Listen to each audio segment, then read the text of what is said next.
The story begins with a desperate chase through a dark forest. A young warrior named Alyosha is riding hard on his horse, dodging arrows fired by soldiers closing in on him from every direction. He is fast, skilled, and brave, but even he knows that fighting them all at once is impossible. So he does something smart. He draws his sword and slices through a large tree, sending it crashing down across the path behind him. The soldiers get tangled among the fallen trunks, and Alyosha rides on. But the escape is far from over. As he gallops into an open field of flowers, an owl appears out of nowhere and begins pursuing him through the air. Alyosha swings his sword and strikes the bird, knocking it away. But the distraction costs him. The soldiers have caught up again. Then the owl reappears and slams directly into Alyosha, knocking him clean off his horse and sending him crashing to the ground. The soldiers close in, but Alyosha does not stay down. He gets up and fights them all by himself. One by one, they fall. A sharpshooter takes careful aim and fires an arrow straight at him. Alyosha catches it in his bare hand. The sharpshooter stares in disbelief,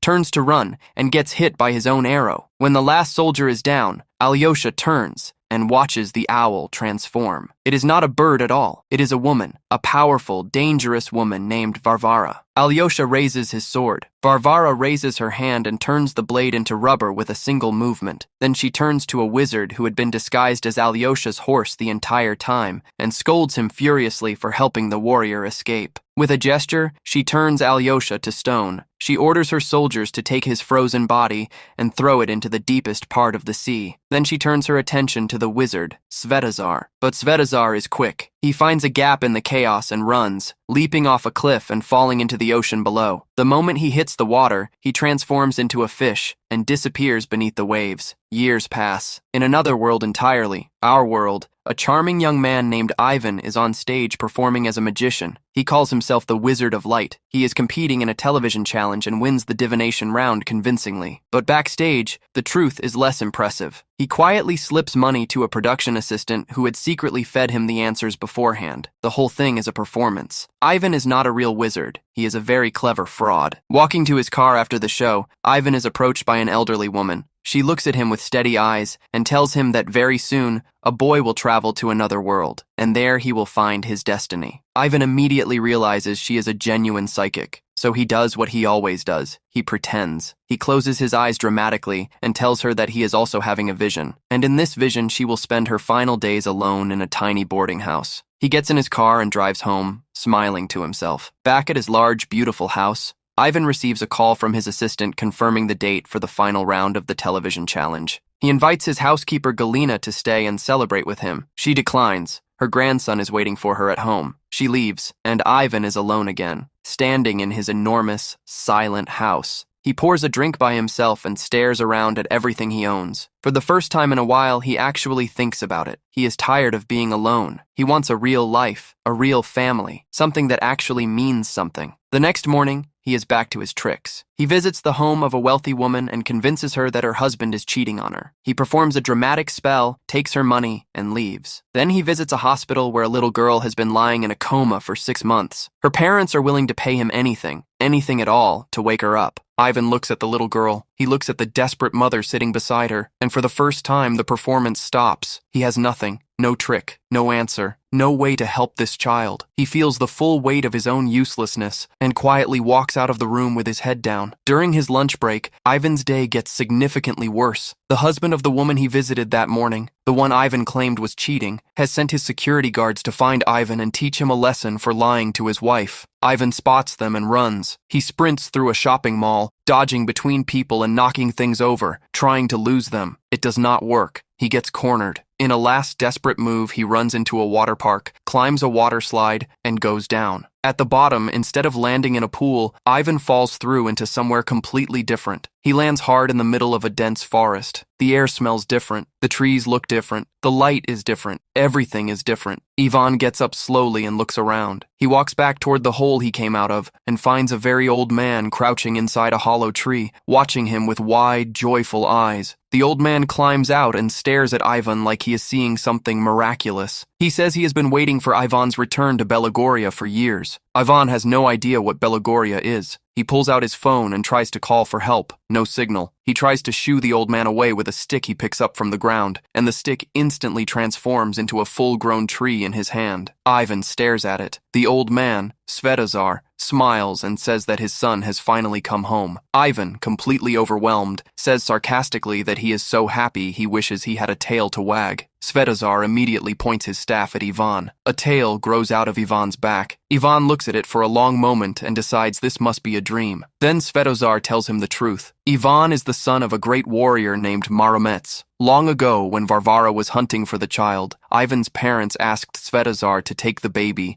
and hide him in another world where she could never find him. Ivan grew up in an orphanage, never knowing his parents, never knowing any of this. Ivan does not believe a word of it. But Svetozar presses a ring into Ivan's hand, and at that exact moment, an arrow strikes the old wizard in the chest. Ivan watches in horror as Svetozar's body slowly disintegrates in front of him. He is surrounded instantly by soldiers belonging to King Dobrynya. He tries to run and slams headfirst into a tree trunk. Everything goes dark. When Ivan wakes up, he is in a castle. The king looks at the ring on his finger and recognizes it immediately. He understands that this young man is Maromets' son and orders him freed. He introduces Ivan to his wife, the queen. Her name is Varvara. She smiles warmly at Ivan in front of her husband. Then the moment Dobrynya turns away, she sends Ivan straight to the dungeon. In the prison below, Ivan meets a man named Koshchei. Koshchei is unlike anyone Ivan has ever encountered. His body has been completely torn apart and frozen, each piece encased in ice and stored separately. Yet somehow he is still alive, still conscious, still talking. He has been imprisoned this way for a very long time. That same night, another prisoner arrives. An old woman in a cage is dragged down to the dungeon. This is Baba Yaga. Ivan talks to Koshchei and asks the most important question he can think of. How does he get back home? Koshchei explains that only a powerful wizard can open a portal between worlds. But there is another way. A magic sword, a weapon of extraordinary power, can also force a portal open if wielded with enough strength. This same sword was the source of Koshchei's immortality. He ruled Belagoria for over 1,000 years because of it. But a group of warriors led by Maromets eventually defeated him and took the sword away to protect the innocent people Koshchei had been tormenting. To make sure no one among them was tempted to take the sword for themselves, Maromets separated its power into different pieces and placed a curse on it. Maromets was given the sword itself to hide. Dobrynya was given the crystal, the other piece, and was responsible for keeping Koshchei imprisoned. That night, while the prison guard is distracted going through Ivan's phone and belongings with great confusion, Baba Yaga sends a frog hopping across the floor toward him. The frog transforms into a beautiful young woman right in front of the stunned guard. Her name is Vasilisa. She distracts him long enough to slip poison into his drink. The guard slumps over, unconscious. Vasilisa takes his keys and frees Baba Yaga from her cage. Together they work on Koshchei, breaking the ice blocks apart piece by piece, reassembling him, getting everything back in the right place. It is difficult work. After several intense minutes, Koshchei is whole again. As the three of them move toward the exit, Ivan shouts at them from behind his bars. He begs them not to leave him. Koshchei thinks for a moment. Someone who knows the other world could be useful. He unlocks Ivan's cell. The group moves through the corridor quietly. Ivan passes the guard's desk and accidentally knocks something over. The noise echoes. Guards rush in. Vasilisa fights them alone, quick and precise. Koshchei holds his own even as two blades catch him at the same time. He loses part of his forearm, picks it up, and throws it at one of the guards as a distraction before putting himself back together. Ivan, with no fighting skills whatsoever, presses himself against the cave wall and tries to look invisible. It almost works, but the jailer backs him into a corner and raises an axe. Ivan panics and does the only thing he can think of. He holds up his phone and takes a photograph. The flash goes off. The jailer freezes. He stares at the image of himself on the screen and becomes convinced that his soul has just been stolen. He stands there, paralyzed with fear, unable to move. Ivan locks him in the empty cell, leaves his tail hanging on the bars as he squeezes through, and runs. The group escapes the dungeon and reaches a small hut in the forest. Baba Yaga uses her magic to bring the hut to life, giving it enormous legs. The cabin stands up, stretches, and leaps over the castle gate like it is nothing. When Varvara learns of the escape, she transforms into a giant owl and flies after them through the night sky. Baba Yaga sees her coming and springs a trap, capturing the owl inside a container before she can cause any damage. Varvara eventually frees herself and returns to the castle. She tells her husband a lie, that Ivan, the son of Maromets, helped Koshchei and Baba Yaga escape, and that he is dangerous and must be stopped. The group runs all night through the forest. By morning, the cabin's legs give out, and everyone collapses to rest on the ground. Baba Yaga asks Ivan to help her gather ingredients for a soup while she rests. Ivan wanders around looking for things, and accidentally sets the hut on fire. It burns fast. The witch screams at him to at least save the potions. He does his best, but the hut is gone. Baba Yaga launches herself at Ivan in fury. Koshchei steps between them and ends the fight before it starts. He tells her that they still need Ivan, because the magic sword is hidden somewhere in the White Mountains, and only a descendant of Maromets can identify it. The group begins the long journey to the White Mountains. Along the way, Ivan tries repeatedly to impress Vasilisa. He wanders into a beautiful field of flowers, and the flowers immediately try to eat him. They are carnivorous plants. Koshchei has to pull him out. Later, while his companions rest, Ivan takes photos of everything around him. He gets close to Vasilisa and takes a picture with her. She does not feel the same way he does, but she allows him near, and for a short time the group laughs and rests together under the open sky. When night falls, they reach a river. Not just any river, the river of death. To cross it, they need help from a merman who controls the waters. Vasilisa volunteers to be the bait. She stands at the riverbank looking beautiful, waiting for the merman to surface. He rises from the water and approaches, but when he gets close enough, he smells her. She smells like a frog. He is not pleased and lunges at her. Ivan jumps in immediately to defend her. Koshchei tries to negotiate calmly with the creature, while Baba Yaga bites into a magic apple. The transformation is instant. She goes from an old woman to a stunning young one. The merman is immediately charmed. Baba Yaga makes her request, and he agrees to help. The group travels on with the merman guiding them, his barrel of water keeping him alive as they cross through a cave. Inside the cave, a giant is sleeping. The group moves in complete silence, careful not to make a single sound. Ivan's phone alarm goes off. The giant wakes up furious and throws Koshchei straight out of the cave entrance. Then it raises a massive wooden spoon and brings it down toward the rest of them. The barrel of water tips and spills everywhere. The merman is in serious trouble without water. Ivan looks at the giant more carefully. He realizes she is female. He switches tactics immediately and turns on every bit of charm he has, smiling and talking and being completely ridiculous. But it works. The giant stops. Ivan keeps her distracted long enough for everyone else to slip away quietly. They finally reach the river of death. The merman dives in to negotiate with the piranhas, trying to convince them to let the group cross peacefully. The piranhas respond by attacking the merman. The crossing fails. Vasilisa is devastated. She walks back into the forest alone. Ivan goes after her and asks Koshchei what is wrong. Koshchei explains something Ivan did not know. Varvara cast a spell on Vasilisa and her entire family years ago, transforming them all into frogs. It happened when the king and queen were passing through Vasilisa's village. Dobrynya noticed Vasilisa and could not take his eyes off her. Varvara saw it and decided the only safe thing to do was remove Vasilisa completely. Baba Yaga's magic allows Vasilisa to take human form, but if the magic sword is never recovered, her family will remain frogs forever. Ivan goes to Vasilisa and tells her not to give up. He sits beside her and speaks quietly until she is ready to keep going. While they are talking, a rabbit hops out of the bushes nearby. Vasilisa goes still. She looks at it carefully and throws it away hard. The rabbit transforms mid-air into Varvara. The queen lands on her feet,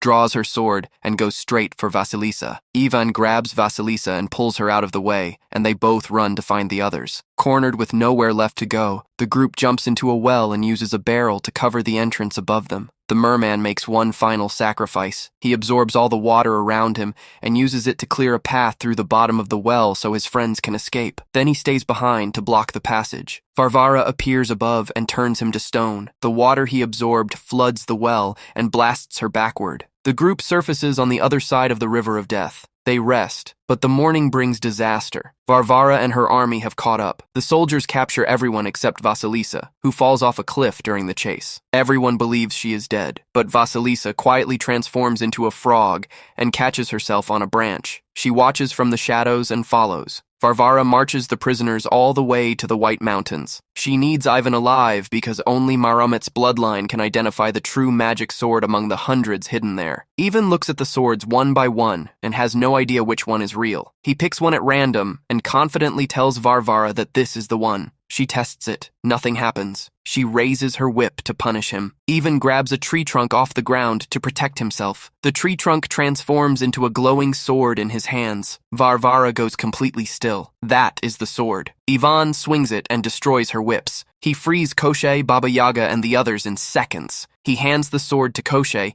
knowing Koshchei can use it to open a portal home. But before they can do anything, King Dobrynya arrives. The truth comes out now. All along, Varvara had been working for her husband. Dobrynya wants immortality, the same immortality Koshchei once had. He needs both the sword and the crystal to get it. He offers Koshchei the crystal in exchange for the sword. Koshchei takes the deal and immediately realizes he has been tricked. The crystal Dobrynya handed over is fake. Varvara has always had the real one hidden on her. At that moment, Vasilisa appears from the trees. She attacks the king, knocking him down. Ivan grabs the sword, and then, instead of staying to fight, he uses the sword to tear open a portal and steps through it alone, leaving everyone behind. He lands back in his own world. For the next several days, Ivan sits in his apartment and hates himself. He looks at the photos on his phone from Belagoria. He sees Vasilisa's face. He thinks about Koshchei, Baba Yaga, the little girl in the hospital, all of it. He made the wrong choice and he knows it. When the television show calls and tells him filming for the final episode is about to begin, he picks up his bag and walks out the door. But he does not go to the studio. He goes back to the mall. He goes back to the water park. He goes back to the water slide. He goes down. He lands in a pool of perfectly ordinary water. The slide just leads to the pool. Nothing happens. Ivan is arrested for trespassing in the water park and taken to the police station. Sitting on a bench in the cell, he looks up, and there is Svetozar, sitting right beside him. The old wizard is alive. Ivan grabs his chance and asks for help opening a portal. Svetozar agrees, but he needs his staff, which the police confiscated when he was arrested. Ivan uses every bit of his charm on one of the guards and convinces him to pass the staff through the cell bars. Svetozar takes it, draws a portal open in the wall of the police station, and Ivan steps through. He arrives back in Belagoria and immediately finds a baby dragon nearby. Svetozar had given him a special ingredient before they parted. Ivan uses it on the dragon,